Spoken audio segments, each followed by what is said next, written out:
Millionaire CEO's son was in tears at dinner, until a little girl whispered, "He only needs a sister."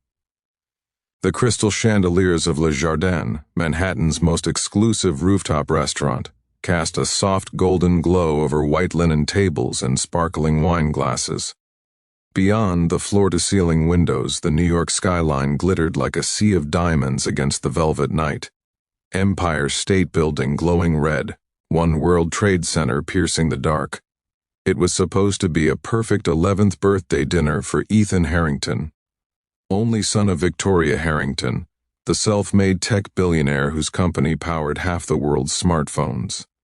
Victoria sat across from her son in a stunning deep purple satin gown with delicate spaghetti straps that hugged her elegant figure.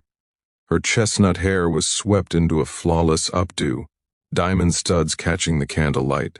She had cleared her entire calendar for this night, something she rarely did. Yet Ethan, dressed in a tailored maroon suit with a crisp white shirt and slim black tie, stared at his untouched filet mignon with hollow eyes. "Sweetheart, talk to me," Victoria said softly, reaching across the table. Her voice, usually commanding boardrooms, trembled with motherly worry. Ethan's lower lip quivered. Tears welled in his bright blue eyes, the same eyes that had once sparkled when he was little and she'd swing him around their penthouse. "Mom, everyone at school has someone, brothers, sisters, even cousins who actually show up. I have nannies and drivers. I'm rich, but I'm alone." The words landed like stones in still water. Victoria felt her chest tighten.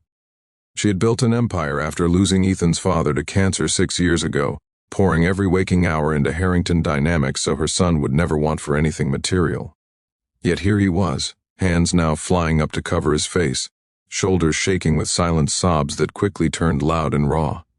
"Ethan, baby," she started, but he was already breaking. The boy pressed both palms to his cheeks, fingers splayed, mouth open in a heartbroken wail that cut through the quiet hum of the restaurant. Tears streamed down his smooth, freckled face.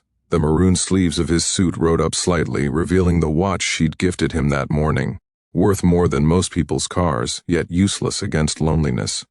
Diners glanced over, but Victoria barely noticed. She half rose from her chair, heart shattering. This was her fault.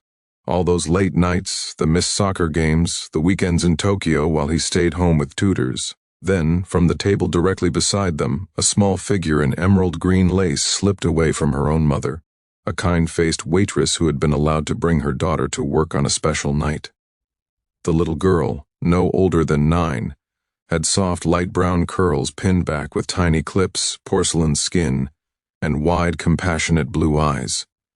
Her green dress, delicate lace sleeves, and sweetheart neckline shimmered as she moved. She had been watching Ethan since they sat down, her own plate of pasta forgotten. Without a word, she stepped between the tables, leaned close to the sobbing boy, and cupped her small hand around his ear. "He only needs a sister," she whispered, her voice like a gentle breeze carrying the scent of vanilla and hope. Ethan's hands froze on his wet cheeks. His red-rimmed eyes blinked open, staring at her in stunned silence. The girl, Emma, smiled shyly, her own eyes glistening. She kept her hand on his shoulder, the green lace brushing his maroon sleeve. "You don't need more toys or bigger houses. You just need someone who stays. I can be that someone. I don't have a brother, but I could have you." Victoria's hand flew to her mouth, perfectly manicured nails gleaming against her lips. Her purple gown shifted as she leaned forward, eyes wide with shock and something deeper. Recognition, longing, fear. The exact same pose captured in that frozen moment, the boy's tear-streaked face buried in his palms, the little girl whispering with tender urgency, the elegant woman in purple gasping at the simple truth that had just pierced her armored heart. Time seemed to stop. The city lights blurred into soft bokeh behind them. Candle flames danced on the table, reflecting in the half-full glass of Cabernet in the foreground, and the untouched plate of seared salmon before Emma's empty chair. Victoria's mind raced back through the years. Ethan at 4, asking why he had no one to play with. Ethan at 7, drawing a family portrait with an empty stick figure space labeled sister. Ethan at 10, pretending to be fine while she flew to Silicon Valley. Every late-night text from him, "Mom, are you coming home?" she had answered with promises and presents, never realizing the only thing he truly craved was connection.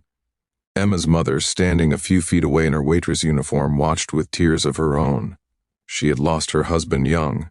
Emma had never known a father, let alone a sibling. The green dress had been a thrift store find, altered by hand so her daughter could feel like a princess for one night. Ethan lowered his hand slowly, revealing a face still wet but now filled with fragile hope. You mean it?" His voice cracked, small and boyish. Emma nodded, her curls bouncing. "I mean it. We can share secrets, fight over the last cookie, and always have someone on our side. That's what brothers and sisters do." Victoria sank back into her chair, the purple fabric pooling around her like spilled wine. Tears she hadn't allowed herself to cry in years slipped down her cheeks. In that single whispered sentence, a 9-year-old girl had diagnosed the emptiness in their million-dollar world more accurately than any therapist ever had. The rest of the evening unfolded like a dream. Victoria invited Emma and her mother to join them. Plates were cleared and replaced with desserts, towering chocolate soufflés and crème brûlée. Laughter replaced sobs. Ethan and Emma swapped stories, his about building robots in the penthouse, hers about sneaking into the restaurant kitchen to taste frosting. By the time the check came, Emma was sitting in Ethan's lap, both children sticky with chocolate, giggling as if they had known each other forever. That night, in the back of the Rolls-Royce gliding through the glittering streets, Victoria made a decision that would change 3 lives forever. The next 6 months were a whirlwind of paperwork, home visits, and late-night conversations. Victoria's legal team worked overtime on the adoption. Emma's mother, overwhelmed but grateful, agreed that her daughter deserved the stability and love the Harrington name could provide, while still staying close as part of the family. Therapy sessions helped Ethan process years of quiet loneliness and helped Victoria forgive herself for the years she had spent chasing success instead of presence. There were hard days. Emma cried the first time she saw her new bedroom, walls painted soft green to match her favorite dress, bookshelves already filled with every children's classic. "It's too big," she whispered, clutching her old stuffed rabbit. Ethan sat beside her in his maroon hoodie. He refused to take the suit off for days after that dinner, holding her hand. "It's big enough for both of us. We'll fill it with memories." Victoria watched from the doorway in her purple silk robe, heart fuller than any balance sheet had ever made it. Christmas came and the penthouse, once echoing and sterile, rang with shrieks of joy. Ethan and Emma built a blanket fort big enough for 3, string lights twinkling like the city skyline they had first bonded under. Victoria crawled inside wearing the same purple gown from that night, now with a hot chocolate stain on the hem that she refused to remove. They read stories until midnight, the children's heads on her lap, small hands intertwined. Spring brought the official adoption day. In the family courtroom, sunlight streamed through tall windows onto marble floors. Ethan stood tall in a fresh maroon suit, Emma in her beloved emerald green lace dress, now tailored perfectly by Victoria's personal designer.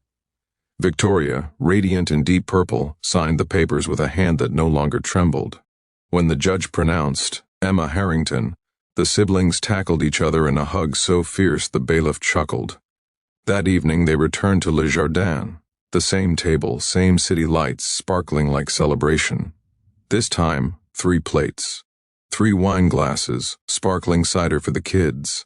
Ethan and Emma sat side by side, whispering secrets and laughing until their sides hurt. Victoria watched them, chin resting on her hand, the same pose of quiet awe she had worn the night everything changed. "You were right," she told Emma softly as the children shared a giant sundae. "He only needed a sister, and so did I." Emma grinned, chocolate on her nose. "We all needed each other." Years later, when Ethan and Emma were teenagers, him captain of the robotics team, her star of the school play, they still wore those signature colors on special occasions. Maroon for the boy who once cried alone, emerald green for the girl who whispered courage, deep purple for the mother who finally learned that the greatest empire is the one built with love. And every anniversary of that dinner, they returned to Le Jardin. The same table, the same skyline, the same unbreakable bond born from one tear-stained night when a little girl in green lace leaned close and spoke the truth that healed them all. "He only needs a sister,